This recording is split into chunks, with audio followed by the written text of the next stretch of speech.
আৰু ঘূৰি আহিব নালাগে নতাৰ ভাষাতে সূৰ্য সাসাত কোন পালক জত ভগৱান নিবৰ্ততে তত ধাম মৰম পঞ্চদশ অধ্যায় 6 নম্বৰ শ্লোক গীতা হে অৰ্জুন মোৰ জীৱন ধাম মোৰ যিটো স্থান তাৰ এইবিলাক চন্দ্ৰ সূৰ্য প্ৰকাশ কৰিব নালাগে নোৱাৰে কৰিব স্বপ্ৰকাশিত আৰু তালৈ এবাৰ যোৱাৰ পাছত আৰু ঘূৰি আহিব নালাগে বুজি পালে এই তেতিয়ালৈকে যেতিয়ালৈকে আমাৰ কৰ্মপথ থাকে আমি বিভিন্ন কষ্ট ভোগ কৰি অহা যোৱা কৰি থাকিব লাগিব এইকাৰণে ইয়াত লিখিছে বহু অমংগলপ্ৰদ ভেদ কৰ্মৱতী পায়া নৰে সংসাৰ ভৱে বিভং কৰি ইয়ালৈকে কৈছে কৃষ্ণ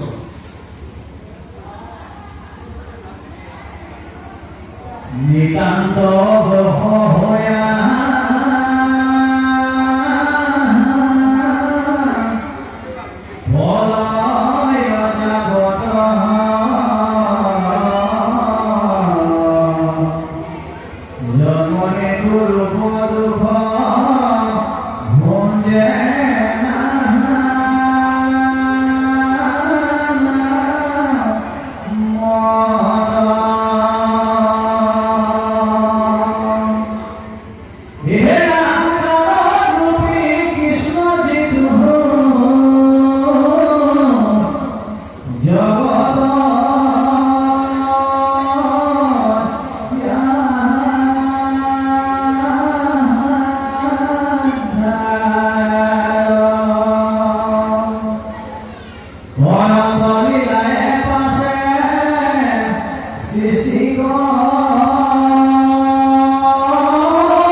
শুনাৰে যেনেদৰে মহাপুৰুষ হয় অন্য অন্য হৈ গ'লে কাৰণত লয় যিধৰণে আহিছিল মহত্বৰ পৰা অহংকাৰ যেনেকৈ অহংকাৰৰ পৰা আকাৰ ক্ৰমাগতভাৱে আহি পেলাই এই ইন্দ্ৰিয়বিলাক পাইছে তেনেকৈ এতিয়া ৰিভাৰ্চ অৱস্থা পুনৰ আকৌ উভতি যাব কেনেকৈ পৃথিৱীৰ গ্ৰন্থসমূহ হলে মানি জুয়ে পৃথিৱীৰ গ্ৰন্থ হৰণ কৰি তেওঁলোকক বিলাই ল'ব তেখনে পৃথিৱী গৈ হলে অলিল পৃথিৱী গৈ পানীত কিনি যাব অলিল মানে পানী যেনে জলসন্দে বায়ু ৰস কৰি লয় জলৰ পৰা বায়ুৱে ৰস হৰণ কৰি ল'ব এই জল অগ্নিত লৈ ৰাখি লয় জল আহি আকৌ অগ্নিত বিলীন হৈ যাব ইয়াৰ পাছত কৈছে অগ্নিৰ ৰূপৰ পাছে ভৰিবেগ ক্ৰম তেনে অগ্নি বায়ুৰ প্ৰৱেশে এই ক্ৰম এনেকৈ ক্ৰমাগতভাৱে যিমানবিলাক আমাৰ পঞ্চভূত সৃষ্টি হৈছিল এইবিলাক ইটো সিটোৰ লগত আকৌ বিলীন হৈ গৈ থাকিব যি ধৰণে সৃষ্টি হৈছিল এই ধৰণে আকৌ গৈ থাকিব আকাশৰ শব্দবোৰ ভৰি দিব কাল পথে অহংকাৰৰ আকাশ তৰকাল এবাৰ গৈ সমস্ত পঞ্চম আৰু ক'ত কিনিবগৈ ইয়াত দিছে অহংকাৰত গৈ সকলোখিনি কিনিব অহংকাৰ গৈ মহত্ত্ব কিনিব আৰু মহত্ত্ব আল্টিমেটলি প্ৰকৃতি লয় হ'ব এইটোৱে হৈছে ক্ৰম কহিলো নিপতি ক্ৰমৰ ক্ৰম এইটো কৃষ্ণৰ মায়া ক্ৰম দূৰ কৰিব এইটোৱে হৈছে ক্ৰম যি ধৰণে সৃষ্টি হৈছিল এই ধৰণে এটা ইটোৰ পিছত সিটো পুনৰ আকৌ সামৰি লৈ গৈ ফাইনেলি মহত্ত্ব তাৰ পৰা মায়া তিনি গুণত সকলো মিলি হৈ যাব ইয়াত কৈছে ব্ৰহ্মা আদি কৰি কীট পতংগ পৰ্যন্ত মায়াই সকলোৰে সৃষ্টি কৰি অংগ আমি আপোনালোকক কৈছো যিমানবিলাক শৰীৰ আছে এই সমস্ত শৰীৰ মায়াৰ দ্বাৰা সৃষ্ট হয় মায়া তিনিটা গুণৰ পৰাই পঞ্চভূত আৰু তাৰ পৰাই পঞ্চতন্মাত্ৰা তাৰ পৰাই পাঁচ জ্ঞানেন্দ্ৰিয় পাঁচ কৰ্মেন্দ্ৰিয় মন বুদ্ধি চিত্ত অহংকাৰ এই 24 তত্ত্বৰ দ্বাৰা শৰীৰবিলাক আমাৰ গঠিত গতিকে ইয়াত কৈছে যে যিমান বস্তু আছে ব্ৰহ্মা আদি কৰি কীট পতংগ পৰ্যন্ত মায়াই সকলোৰে সৃষ্টি তিনি অন্ত উঠি পুঁজি কল্পে মৰি উপজে মায়া হেমজত নাহিকে মায়াৰ এটা এনেকুৱা কোনো নাই যিজন মায়াৰ পৰা হাত পাৰিব পাৰে পৃথিৱীয়ে কোনে কোনে ভাবি নিৰ্বাচন জগত ভগৱানে গীতাত কৈছিল ৭ম অধ্যায় ১৩ নম্বৰ শ্লোকত এই সমস্ত জগত ভাৱৰ ওপৰত চলি আছে আৰু ভাৱ হৈছে মায়াৰ দ্বাৰা সৃষ্ট গতিকে মায়াৰ কবলত আমি সকলোখিনি আছো ইয়াৰ পৰা হাত কোনোৱে ল'ব নোৱাৰে ব্ৰহ্মাই নোৱাৰে